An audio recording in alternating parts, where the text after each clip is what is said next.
Bilyonaryo Challenge.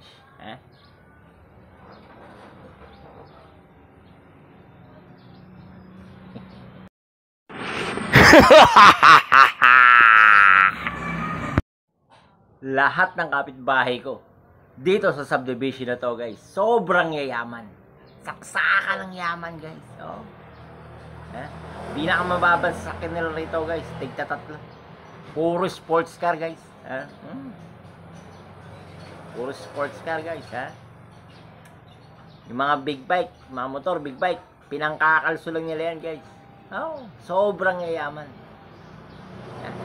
Ganyan dito sa subdivision namin, guys. Sobrang yayaman ng mga tao rito. May tagtatalang sports car, guys. Big bike, pinangkakalso lang.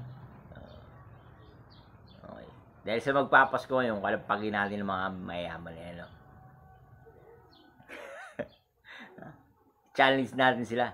Lahat ng mga mahirap, bigyan ng tagi-isang bahay at lupa. Ganun sana. Bilyonaryo nga eh.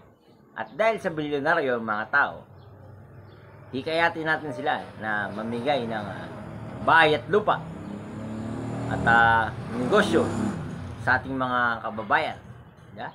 Para wala nang mahirap. Siyempre, sobrang yaman nga eh. Anuhin naman nila yung pera nila, di ba? Sobrang yaman nila. Pamahagi nila sa wala. Bigyan nila ng lupa at bahay at negosyo. Nakatulong pa sila, di ba? Ganyan sana, guys.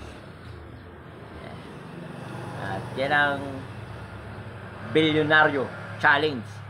China-challenge natin sila, guys. Na bawat isa ay mamigay ng lupa at bahay at negosyo sa ating mga kababayan na kapuspalad, no? Yan. Para wala nang mahirap.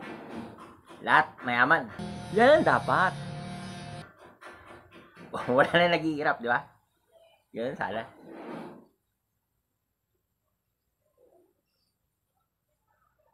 Siyempre, binigyan natin sila ng tag-iisang bahay. Pangit naman kung maglalakad sila. Bigyan natin sila ng tag-iisang sports car. Oo. Bigyan natin sila ng tag-iisang sports car, diba? Bilyonaryo nga eh. Barya lang sa kanila yun, guys. Hindi sila masugatan doon, Hindi magagasgasan yung yaman nila doon. Basic lang yun sa kanila. Diba? Bilyonaryo nga eh. At dahil sa bilyonaryo sila, bibigyan na rin kayo ng pondo nun, panggas, tsaka pambayad sa kuryente, tubig, di ba? For 5 years. Diba? Package deal. Kompleto.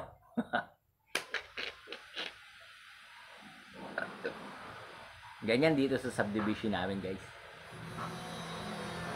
Kaya, sina-challenge ko sila na mamigay ng lupa at bahay at negosyo sa ating mga kababayan. Okay, dahil sa Christmas na ngayon at ang Pasko ay pagbibigayan, diba? At pagmamahalan. Yan ang diwa ng Pasko. Sid TV lang yan, guys. Yeah.